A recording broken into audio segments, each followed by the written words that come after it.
ఒకప్పుడు చంద్రరవ అనే నక్క పట్టణ వీధుల్లో తిరుగుతూ ఉండగా కుక్కల గుంపు దాని వెంటపడింది.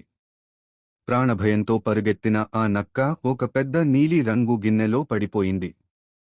కొంతసేపటి తర్వాత బయటికి వచ్చినప్పుడు దాని శరీరం అంతా మెరిసే నీలి రంగులో మారిపోయింది. అటువంటి రంగులో ఉన్న జంతువును అడవిలో ఎవరూ ఎప్పుడూ చూడలేదు. చంద్రరవ అడవికి చేరుకోగానే సింహం, పులి, ఏనుగు సహా అన్ని జంతువులు భయంతో పారిపోయాయి. అప్పుడు ఆ నక్క గంభీరంగా మాట్లాడుతూ ఇలా అంది. భయపడకండి. స్వయంగా బ్రహ్మదేవుడు నన్ను ఈ దివ్యరంగుతో అభిషేకించి అడవికి రాజుగా నియమించాడు. ఇకపై నా పేరు కుకుద్రుముడు. మీరు అందరూ నా ఆజ్ఞలను పాటించాలి. ఆ అమాయక జంతువులు అతని మాటలను నిజమని నమ్మాయి. సింహం, పులి వంటి బలమైన జంతువులు కూడా అతని ముందు తలవంచాయి. ప్రతిరోజూ అతనికి రుచికరమైన ఆహారం తెచ్చిపెట్టేవి. చంద్రరవ రాజులా విలాసంగా జీవించడం ప్రారంభించాడు.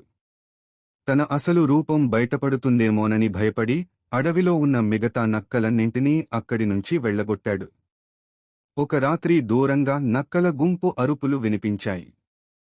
ఆ శబ్దం విన్న చంద్రరవ తన స్వభావాన్ని మరిచిపోలేక తాను కూడా నక్కలా గట్టిగా అరవడం ప్రారంభించాడు.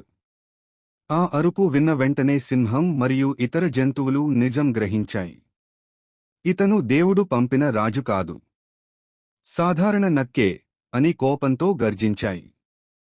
అన్ని జంతువులు కలిసి ఆ మోసగాడిపై దాడి చేసి చంపేశాయి. అలా నీలి నక్క రాజ్యం ముగిసిపోయింది. నీతి: మన అసలు స్వభావాన్ని ఎప్పటికీ దాచలేము. అబద్ధపు వేషాలు ఎక్కువ కాలం నిలవవు. వీడియో నచ్చితే లైక్ చేయండి. మీ అభిప్రాయాన్ని కామెంట్ చేయండి. మరిన్ని తెలుగు నీతి కథల కోసం సబ్స్క్రైబ్ చేయండి.